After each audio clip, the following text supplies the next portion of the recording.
Donc, Patrick, pour reprendre ce que tu disais dans notre dernière vidéo concernant la démocratie, tu disais effectivement que il n'est pas suffisant de voter pour être libre, et j'irais peut-être même plus loin, il n'est pas possible d'être libre quand on vote. Et ceci pour deux raisons principales. Premièrement, quand on vote forcément pour un gouvernement démocratique, c'est-à-dire un gouvernement qui a déjà eu un certain développement. Et nous savons que les gouvernements démocratiques ont une tendance forte à croître, à prendre de plus en plus de responsabilités, à imposer de plus en plus de règles dans les sociétés. Ça, c'est quelque chose que nous voyons dans toutes les démocraties, en réalité. Donc là, je viens à mon deuxième point, c'est que en réalité, quand on vote, ça veut dire aussi que nous sommes, en fait, nous acceptons quelque part la représentation. Nous pensons que nous allons recevoir une vraie représentation. Le problème, c'est que en pratique, euh, ce n'est rarement le cas. Euh, la plupart du temps, les représentants euh, font leur propre vie, ont leurs propres intérêts. C'est vrai qu'on parle souvent d'une classe de dirigeants et une classe de dirigés. Et ça revient aux auteurs de, euh, de ce qu'on appelle l'école élitiste, pardon. Euh, les auteurs comme Robert Michel, qui a beaucoup écrit sur les partis politiques, notamment, il a investigué le parti social-démocrate, le SPD, qui existe encore aujourd'hui. C'est le parti de Scholz, qui est actuellement chancelier en Allemagne.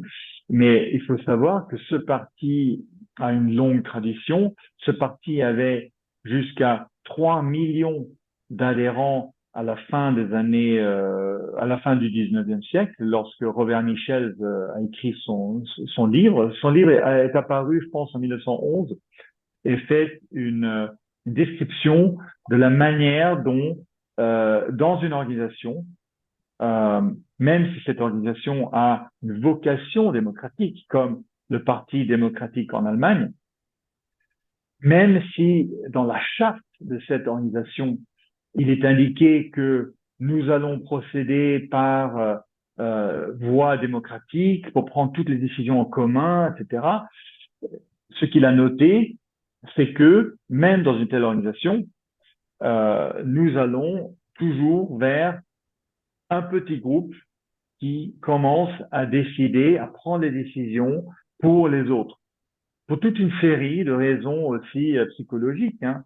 C'est tout simplement, il y a certaines personnes par nature, dans leur personnalité, vont avoir une tendance naturelle de s'imposer sur les autres.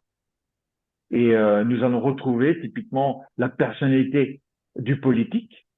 Et là, je dis pas ça nécessairement d'un point de vue négatif. Je dis juste que certaines personnalités sont plus à même d'entrer en politique. Et c'est typiquement le genre de personnalités ils vont être particulièrement intéressés par la prise de décision dans le groupe, qui vont être particulièrement intéressés par une position au centre du groupe avec l'attention des autres, et il va avoir une volonté de faire de cela son métier. C'est-à-dire qu'il va aussi passer beaucoup plus de temps que les autres membres de cette organisation. Si tous les membres commencent, disons, au même niveau, euh, nous allons très rapidement, avec le temps, voir euh, une distinction entre différents types de membres. Certains membres vont être beaucoup plus passifs, ils ne vont pas prendre tant au sérieux l'organisation ou les objectifs de l'organisation, et nous allons, après quelques années, donc dans des organisations mûres, retrouver très clairement une caste au sein de l'organisation et le reste des membres qui vont être plutôt les exécutants, mais qui vont se sentir peut-être aussi tout à fait investis dans le parti politique ou dans l'organisation. Mais disons la conclusion de Robert Michel, c'est tout simplement de dire que toute organisation fonctionne de cette manière, y compris donc les organisations comme le SPD qui sont des organisations à vocation démocratique. Et ceci aussi, cette conclusion peut s'étendre au niveau de la société euh, et donc explique pour la raison pour laquelle dans toutes les sociétés, y compris les sociétés qui sont dites donc démocratiques, elles ne sont pas en réalité démocratiques dans le sens de vraie représentation démocratique. Elles sont, disons, elles ont une semblance de démocratie. Je dirais que ce sont des sociétés où l'opinion publique peut avoir quand même un certain impact sur la classe dirigeante. Et ça, c'est peut-être la distinction qu'on peut faire des sociétés démocratiques par rapport aux sociétés plus autoritaires, voire des dictatures. Disons que le fait que la population ou l'opinion publique puisse avoir un impact sur les dirigeants dans une société démocratique, dite démocratique comme la société française, c'est quand même très aléatoire et c'est peu important. Je pense que ce qui est intéressant, c'est de définir qui fait quoi entre les personnes et l'État ou le gouvernement. Et il faut partager les tâches. Actuellement, dans une société comme la société française, l'État se mêle de tout. C'est pour ça qu'on peut dire que l'État est un État totalitaire. Donc, à partir du moment où il se mêle de tout, la vie privée disparaît. Et comme tu as dit très bien, et comme Frédéric Bastiat le dit aussi, l'État a une propension à s'étendre indéfiniment, tant qu'il n'est pas arrêté. Donc, l'important, c'est de définir quel est le rôle de l'État et quel est le rôle des personnes. Le rôle de l'État peut être défini de manière suivante, c'est-à-dire que ce sont les fonctions régaliennes, la sécurité intérieure et dans la sécurité intérieure, il y a la justice et la police. Dans la sécurité extérieure, il y a l'armée et la diplomatie. Ça, ce sont les fonctions régaliennes de base. Ensuite, il y a un filet de sécurité pour les personnes qui, à un moment ou à un autre de leur vie, sont en difficulté. Et ensuite, pour le reste, Frédéric Bastiat dit que ça doit appartenir à la liberté de choix de chaque individu.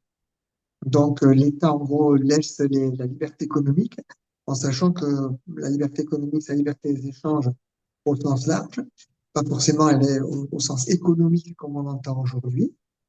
Donc, si l'on veut savoir exactement qui fait quoi, dans notre société actuelle, notre système actuel, le vote donne un blanc-seing. C'est une société, c'est un système représentatif, mais le vote donne un blanc-seing aux élus. C'est un chèque en blanc. Une fois que l'élu, quel qu'il soit, est en position et a le pouvoir, il peut faire ce qu'il veut.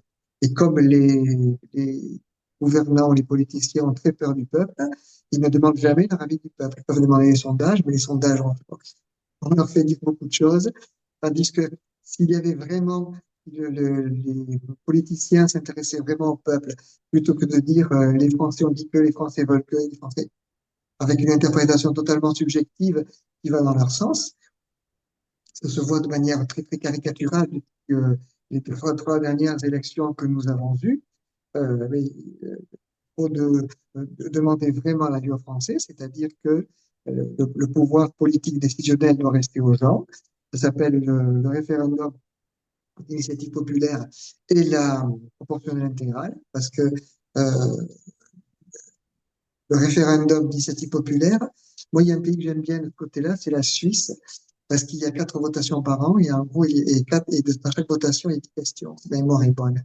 Ce qui veut dire que les gens sont tout le temps interrogés et les gens peuvent interpeller directement leurs politiciens et ce n'est pas un blanc-seing qui donne. Ça veut dire que cette propension infinie de l'État a un frein qui marche plus ou moins bien, mais bon, qui marche mieux qu'en France, puisqu'en France, il n'existe pas. Et ce frein permet à la population de dire ça on le veut, ça on le veut pas, ouais, ou ça il faut changer de politique. En France, non, ce n'est pas possible. Euh, donc, il y aurait deux choses qui seraient importantes, intéressantes à faire si on veut vraiment rendre la souveraineté et la liberté à la population française, c'est de lui demander régulièrement son avis, mais je vais dire pour de vrai, pas à travers un sondage ou pas à travers une interprétation d'une élection qui est, d'un représentant qui est à deux tours et qui est tout ce qu'on veut.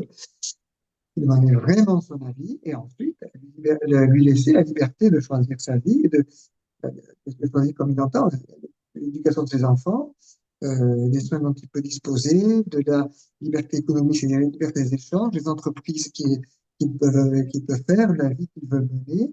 Ça, c'est intéressant. Ce qui veut dire que la première chose à faire, c'est donner les limites de l'État. Ça, c'est l'État, ça, c'est nous.